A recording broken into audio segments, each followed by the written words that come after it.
Okay, this is the bubble theory, right?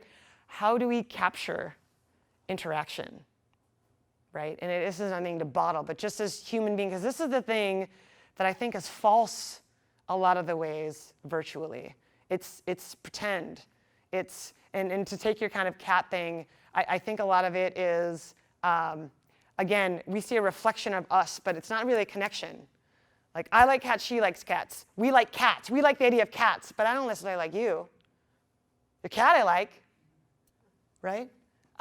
So this middle area, right? So this is that magic spot. Nobody wants to interact and end up looking like this. No one wants to get swallowed up. I mean, unless you're like super in love with someone, you're like, I'll do anything you want, right? But so if we're to think about this, right? And again, people versus ideas, this situation, right? And if I thought about work, and I thought about think movement, and I used this here, right? This wouldn't be think movement. This would be you. And this would be think movement, right? What can you give to this thing? So it's either going to be, right, looking like this or looking like this, right? And then is the real valuable just this super intersect? Is that the most valuable piece to it? Like, I don't know. I'm trying to consider different ways to look at things. Go ahead. So cycles of care and action, which big picture, small picture, details, ourselves, others. I think this is the grand idea. Behavior dictates everything, right? Plenty of people talk. Yes, yes, I'll be there, I'll do that. Time comes, they don't show up, right? And there isn't even a consideration of, hey, you know what, I'm not going to be there. It's just, oh, they said and then they're not here, right? Behavior says something. They really don't care. They didn't care about this. They didn't care about the person behind it. They didn't care about the other people that they were supposed to interact with. What you do reflects how much you care, right? So again, I think about the cycle of, hey, you want to have this thing. Did you believe it was beneficial? Did you believe it was worth it? Whatever it was for you, however it took you to get here, right?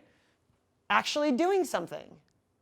You coming, right, means that you care.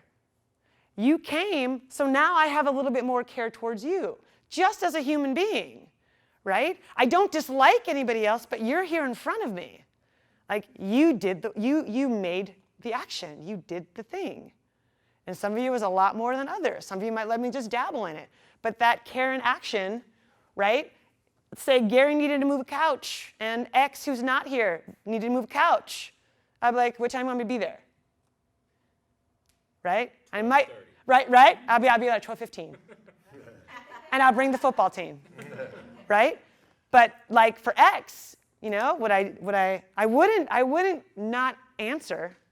I'd be like, I'm actually helping Gary move his couch. He texted me right before you, right? This is how I operate. It's what you do. And then the cycle of being cared for and having care towards spirals like in a different plane, right? Now I have certain circles that mean a little bit more to me, certain bubbles that I will go towards a little bit more versus stand back and like, right? Like let them work a little bit harder to get, oh yeah, what do you need? Next one. So if I think about this group, a behavioral study with the group, right? First interesting thing was the shirts.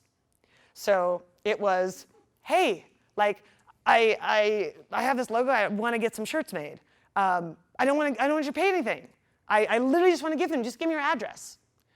About half of the people of the 39 that we have there didn't even respond. And I was like, does this email work? And there's still no, right? But there was no response. I was like, okay.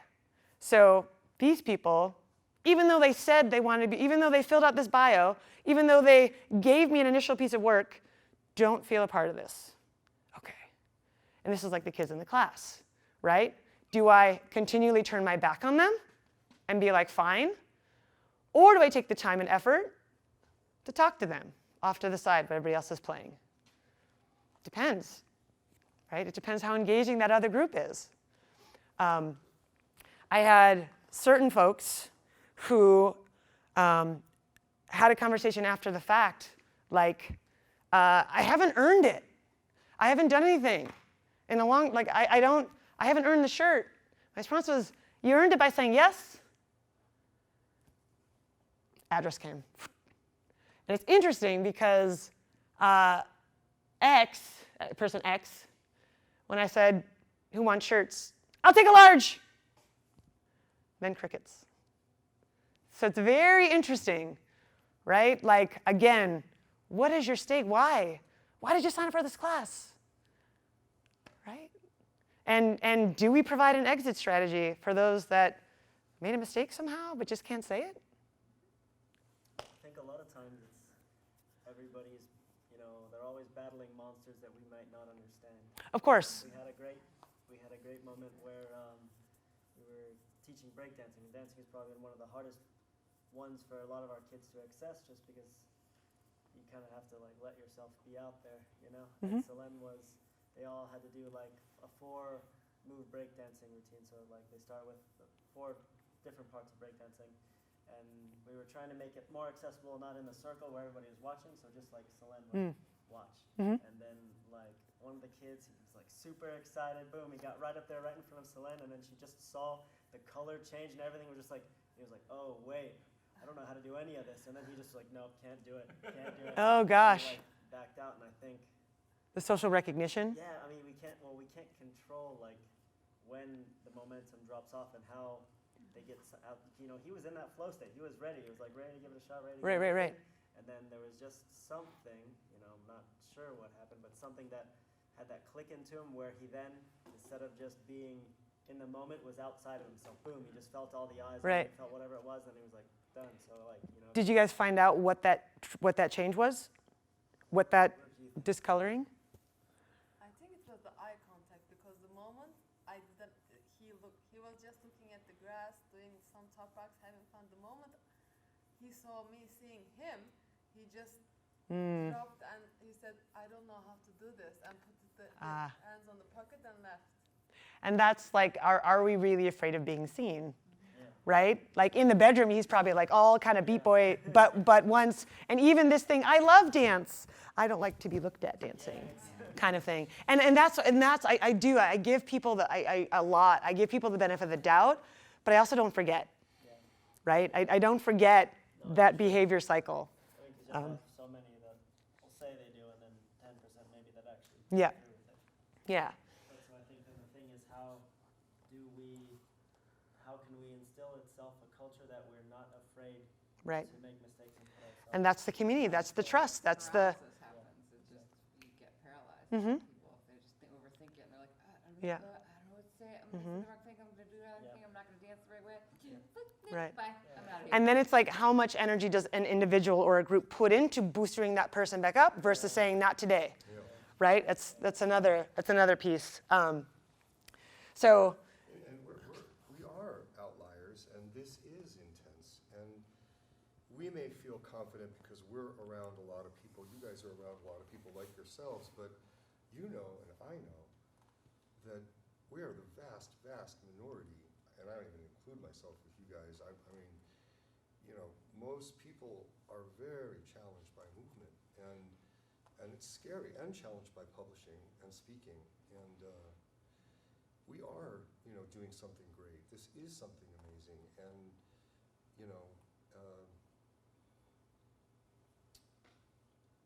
it's a seed. You've got to plant a seed, and you plant a bunch of seeds, and you hope that they grow. And this is what we're trying to do, right?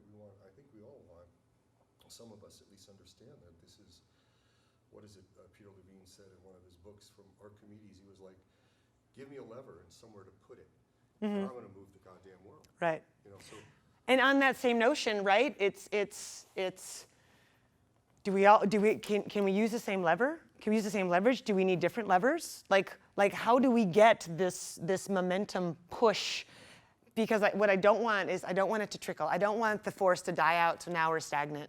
That would be a tragedy, right? Because you guys know physics, moving something that's not moving, right? So how do we, again, I think this is a big step forward that you're here. So how do we use this to kind of catapult instead, again, go back, she'll find stuff, she'll put it up, like, oh, they posted my stuff, like, right? And how do we make it more of that interactive? Similarly, that roundtables in communication, right?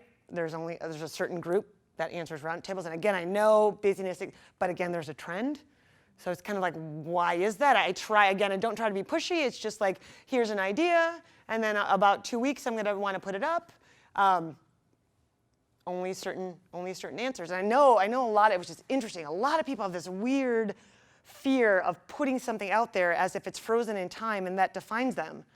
And then it's just like, well, then you put something else out, right? There's this fear of stagnation in the internet. Like, if it's not in a feed, nobody even knows it exists, right? Because we're so used to that convenience. And again, the motivation, is it to give? Was it to share your stuff? And that was the momentum. Was it to get? Was there a bit to just be with and see what happens? And really, that was yesterday in a big part. But if I didn't have an outline of stuff to do, of work, I don't think it would have been enough. Andre's awesome, let's go hang out at his farm, come on. If I attach it to work, yeah, we're in. Is it transactional, right? Open or close, are there expectations? Is the workshop a hangout context separate? Can it be both? What is the greatest need of giving versus getting versus just hanging out and being with? And which is the greatest reward, right? What is it that you individually get out the most of this? And for my guess is that most of you, just to give and share your stuff and to be able to teach and get feedback on your teaching, that was your number one reason for coming. That's my guess. And all this other stuff is just like extra benefit, like surprise. There's people behind this stuff and they're awesome. I'm on the opposite end. You're people first. Okay. Then you're exactly who we need in this group then. Next, please. That's been my experience with all the FRC stuff too. Everything. Like, those events are very expensive, like great, awesome places to be just around like-minded people that want to save the world.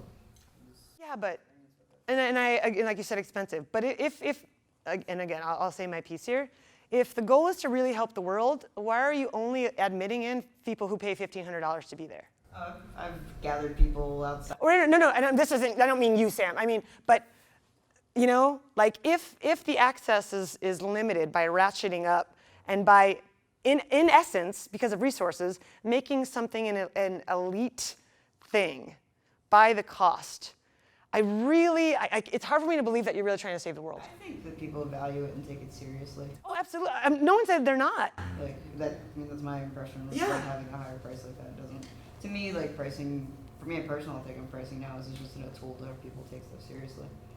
Like, that's what it's been for me. It's a valid point. It's a valid point. Yeah. I had two real quick, and then Jen. You want to raise your hand? Yes, I will. Oh, sorry. The thing is, funny enough, my sister tried to make a like higher up level for trainers if you want to compete or something like that. She said, I'll give it for free because I want this community to grow. I don't want to be the only one competing in the other countries, you know, because Turkey doesn't have the competitions yet. Right. It's not that developed. You have to go up. And if you want to do this, I'm ready to give it to you because I understand how it works. And everybody was so excited. Oh yeah, I want to join. I want to join. And when it was for free, only 2 people showed up out of the 16 educators that we had. And then she was like, she continued to call them and said, but because it was free, they didn't show up. And when she said the same stuff for the other students too, like, and the trainers too, and she put a price on it, it was like, oh, hi, you guys are here, you know, what changed? The person has to invest in it. Yeah, there's an energy exchange there. Money, I see. yeah, money does create So- investment and then more. Interesting. Yeah, there's a shift that happens. Except you're still right, because both are true. Both are true. It depends on the people, I guess. Both are true that you know, all you do is you publish a video, you publish an article because you care, you publish a book, you do stuff, you have pro bono. there are other ways to approach the world than a for-profit model. And while that's perfectly true, there are other ways to do it. Yeah, and I guess in general, the theme of this is like we don't have to fit any mold. We make it what we want it to be, right? And that's and the weird thing is like, again, real truth versus belief. Like it blows my mind that that's truth. Yes. Like you know, and I mean I don't know how to consolidate that, but I feel that it doesn't have to be this or this, right? We can make a third option, I think. Did you have something else? I mean, she kind of touched on it, but I think just finding that balance, because I kind of did a similar thing. I had my normal 4 paid classes, you know, that I ran for like 6 years or something in Texas, but I always had at least one free class a week, so that anybody, because I knew for me, like when I started, I came from, you know, like a really poor family. I didn't have access to really anything, and thankfully, you know, eventually was able to find like internet access and just start like researching what I could. But even like, for example, not being in college, I can't like pay gated or, you know, buy a lot of things if I wanted to look up research studies or if I wanted to collaborate with somebody on something, you know, because I'm uneducated. All of this stuff is also, you know, blocked from practice. So it's like one of the things that I've been wanting to develop is like an online resource for students, for coaches, for parkour, and try and find a way to balance that idea of like, yes, it needs to be something that I can sustain myself with, but it also needs to be something that's not so out of the question that if some, you know, poor kid like me or can't find it or somebody, can't get it, yeah, or can find it but then gets blocked, yeah, exactly. which is the worst. Like this is it. So Well, I think scholarship opportunities and things like that are kind of an in-between thing because there's It's effort true. put out for a free thing. You know, like they have to apply and put themselves out there Sliding for that kind of thing. yeah. I find that even a little different sometimes because people are always judging them. Like, there's lots of third people that will go out drinking and spend $100 in drinks and go for sliding scale. You know, at the same time, it's a value thing. And and it's not our. If we want to put out that option, it's not our place to judge them on that. Honor That's system. them. Right? Exactly. Like, I you think get to decide on that. personally there should be some sort of ratio between free and paid content in general, just because I think again like being too giving is also an issue. For me it's also in my nature to be super giving. I want to share a lot of information for free, but I've also experienced the same when I've done a lot of things for free. People kind of take it for granted that it's always going to be there, so they don't show up. But like when they know like like the resource is limited, like people make an effort. Suddenly. Last time in Europe, Right? Yeah. Farewell tour, #1, right? Yeah. That's why it's actually funny, you know, like the nature of me, personally, like me being so nomadic and me being in places for a finite period of time, compared to when I used to be, like, for example, in England or Hong Kong. But everyone was like, oh, yeah, you're here, like, you can do it another day, or it doesn't matter. Like, now it's like, oh, shoot, you're like, only here today, okay, let's get it done. And that's the, like, you made that name for yourself, like, you made yourself valuable, right? And it's an interesting thing, and so now people want to throw money at you, right? Or not necessarily, but right, they're willing to pay for your company, and right now you're an asset. And I guess, and I want to make sure that Jen gets before I guess being a public educator, access is so important. So and I guess, and maybe the thing is that the online stuff remains, right? But if you want to get us face to face, if you want here, then it's going to be one weekend, and you're going to have to wait a year to do it. Like maybe that's the trade-off in between to consider. Jen, you had your hand up way earlier. It's all the same thing. I've experienced exactly the same thing you guys have talked about. You know, if I offer something, and people tell me your workshops are very underpriced for what they are, but I'm like, well, but I want people to be able to come. But then people look at the price and they're like, well, then she doesn't have any value because she's not pricing enough. Yeah, it's a weird If you had an MBA student here, like an MBA professor, they'd probably just be laughing. I know. Like, oh They'd my be god, like, can I just "Here's teach the you chart." basic principles on what humans do for, like, you know, it would be interesting to have like a business type of person. Like, Left or right? right? Because it's, you know, and that's one of the things that a lot of personal trainers have horrible business sense. Yeah, I've seen, and they're always. I've found that they're always the excellent ones, the ones that, right? They care so much these last couple slides, it takes us from this conversation, right? So, it's like good people doing good work. I don't think good work is always, I don't think good work is always reflective of good people, right? But I do think the people in this. Necessarily devalues the work either. Absolutely, right. But I think we have, in this room, there are both. There are both good people doing good work, and that's a strong force. Is our work the best representation of, this is us and our identity in our work? Is our work the best representation of us, or are we the best representation of our work? Like, can we distinguish those two things? When we are good people doing good work, it's very difficult because, again, we put ourselves in our work. This is mostly for me that wants to remain ghostly. Like, I'm like, oh my gosh, they said yes, and I'm just like, people know, and it blows my mind, and then I forget that anybody knows. But does our work give us the reprieve from being known, right? I always consider it as like this little, I'll just leave this gift here that will ooh and ah everybody, and then I'll just like slowly meander away, and then they'll be like, this is great, and then they'll forget. Or do we use it to try to reveal our real selves, right? Is there a curtain happening? This is the other thing about the industry context. Like, who's looking and paying attention? Does it matter, right? In my heart of hearts, it doesn't matter. However, right, if we are going to be that force and make that shift, and maybe as there's conversations that I've had, maybe it's a new industry that bubbles up, and I don't know the term of it yet, but all this stuff about the thing that we're in that we hate.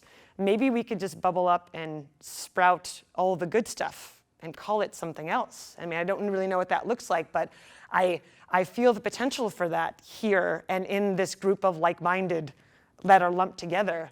But people, and that's the other thing is like, oh, who sees it? But people have to see it for them to know about it, for them to care about it, to know it's an option.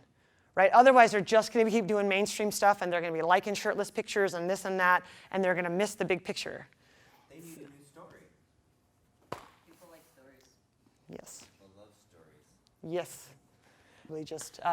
So I think this is probably, we'll keep this as the last slide. This is the trajectory. This is how we wind up.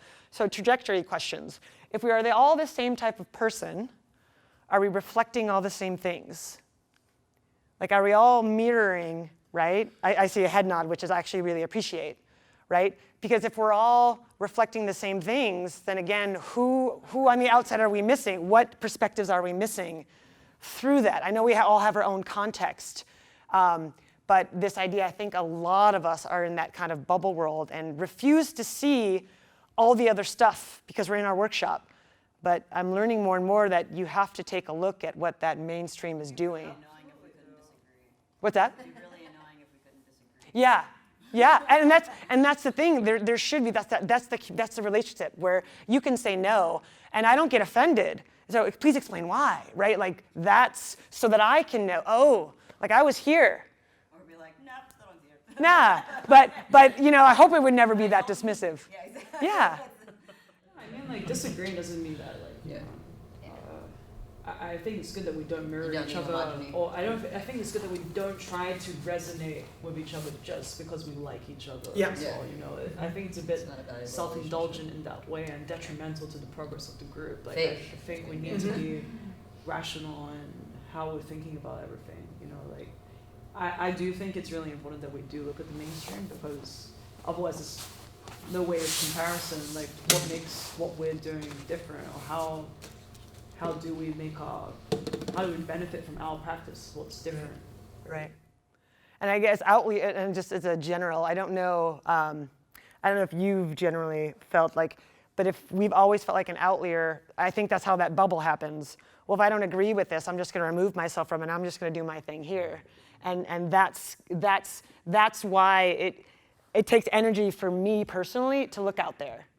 And I'm like, this is what interests me, right? So it's, again, that working in that workshop thing. But yeah, you got to draw the curtain and be like. I think the in-between thing is to do your own thing and also publish it.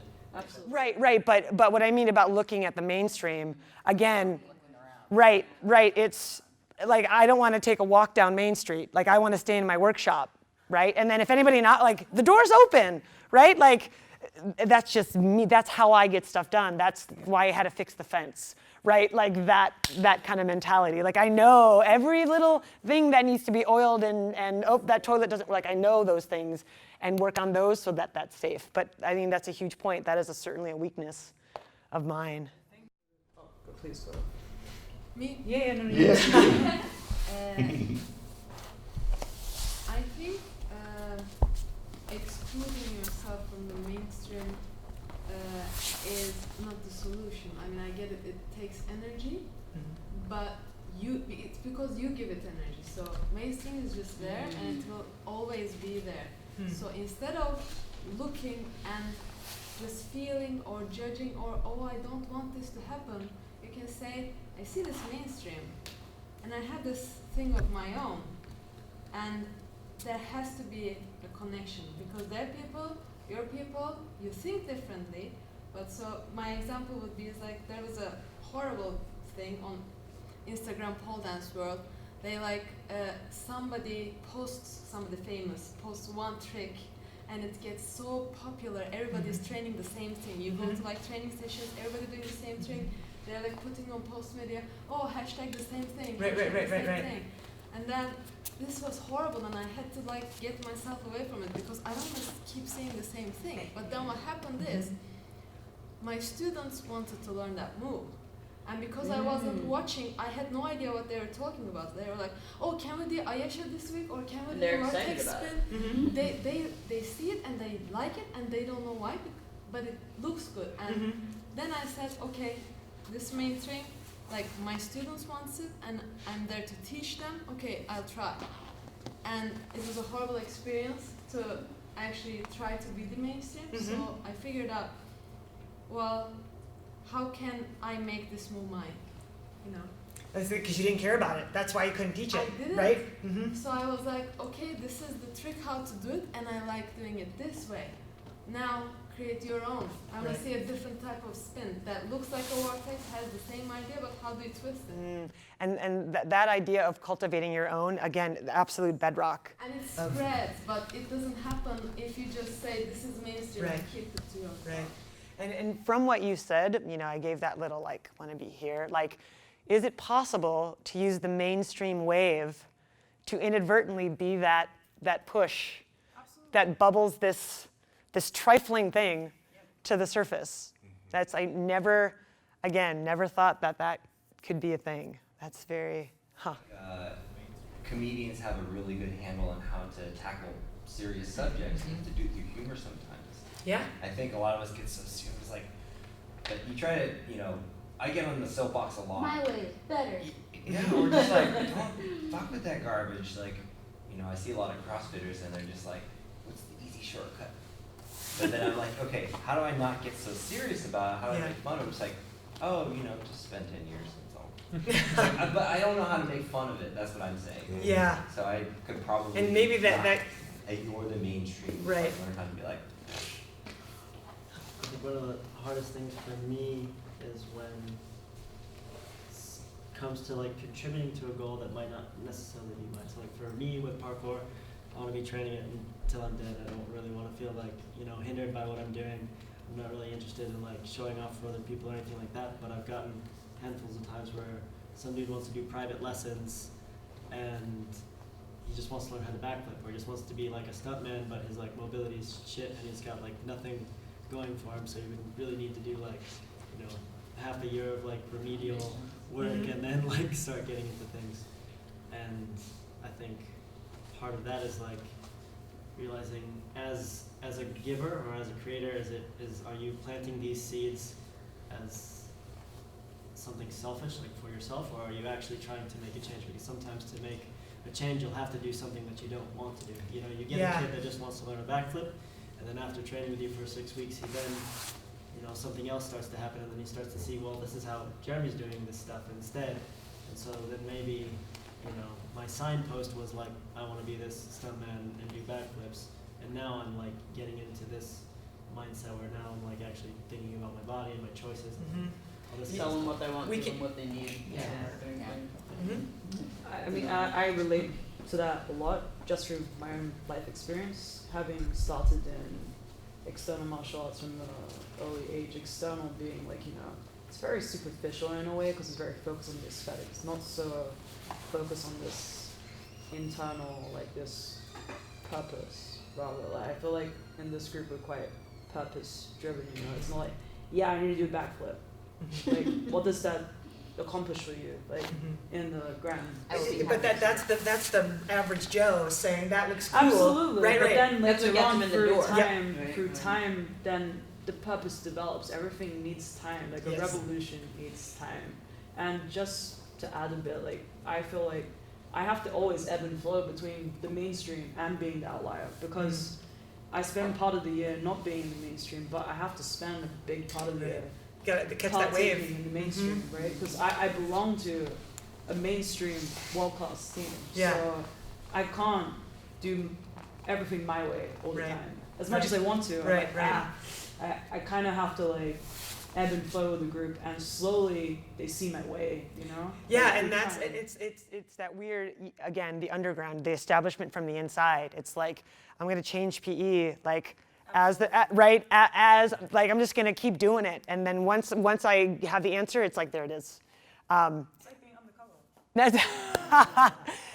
And you said it, and yeah, you said about it has to be our own, and that's kind of this last thing is like, how do we make this thing also our own, right? Not Chris's thing that she invited us in, but we just looked at Chris, and as much as I will be that person as long as I need to be this person, but we talk about that circle swallowed by the other circle, like, right, if you had the reins to it, what would that look like? What changes would you make? If you all, like, and I'm not gonna ask you to do this, but maybe in the next like month when we're gone, if you all were to write what you think this thing is, and I took 12 different entries, and then I made it one piece, and then I shot it back out. Sounds fun. Right? Like, could that be an actual collective mission statement? And so instead of me being like, what about this? And you guys being like, thumbs up, right? What do you think? And then I collect that, and then I create. No. So that's a good, and I guess the last kind of trust thing is, does our inherent goodness prevent us from saying what we notice when there's an astray, right? When like, I can't believe, does our inherent goodness of good people and good work, does that hold us back from saying something that we see with the fear that we'll be perceived as the bad guy or girl? Well, I would say that I wouldn't say that holding back is inherent goodness more than it is fear of judgment from the other person, Right. Right. Because like, I think in Dubai, some of like the best lessons I learned was when people that I cared about let me down. Like friends said they would do something and they didn't do it, and then realizing like, in the big scheme of things, it doesn't really matter if they come through or if they don't come through. It's really just my reaction Right. to it. You know what I You mean? said, yep, absolutely. And so I think like it kind of comes with what Gary was saying, like the essential intent of what we're actually setting out to do, and then sticking to that and understanding like that's all we can do. Like we can't force any of our students to learn. We can give them everything, and they may get nothing from it. Or like we had yesterday, or we had Wednesday, I assisted Andre with his Systema class, and we did backflips. And one of the guys, like he had apparently been wanting to do backflips for like 40 years, and I'd never seen like someone that happy in such a long time. And like, for me, it's such an insignificant, and sometimes like I really just am not that interested at this point, like teaching people backflips, because most people aren't ready to do them, But even just me and Andre throwing this dude over onto a mat into his backflip, like that amount of happiness was like 100% worth it. You know what I mean? And so it's like I also try and always check myself, like my actions are probably not the most helpful thing towards my essential intent either. Yeah. And so like this kind of feedback where I could trust, like Sam can tell me if I'm fucking up and I'm not going to get offended, and she's not going to be afraid to tell me. It's going to be uncomfortable for both of us, but if I can understand, well, she's just trying to help me, so what am I missing here? Right. And you still get to decide whether or not you Right. think Yeah, that exactly. Is Yeah. And that's community, right? That actual reciprocal, which is a nice circle. But I think we've been here way too long. But but yeah, so kind of, I think we'll start with that kind of idea of what is this thing to you? Where's the potential? And then this final piece is like, my vision about like, how do we change culture? Every kid's got to go through school, right? So we could start in the PE classes, right? And we could start with the specialists who want to take a more generalist route. But these are just tracks that I see. But I live in my world, right? So what does your world see? And how do we use that maybe mainstream to bubble us in to all we just start popping up places? So that'd be great. Thank you very much for all that input. What's that? Yeah, we're probably almost out of tape, but.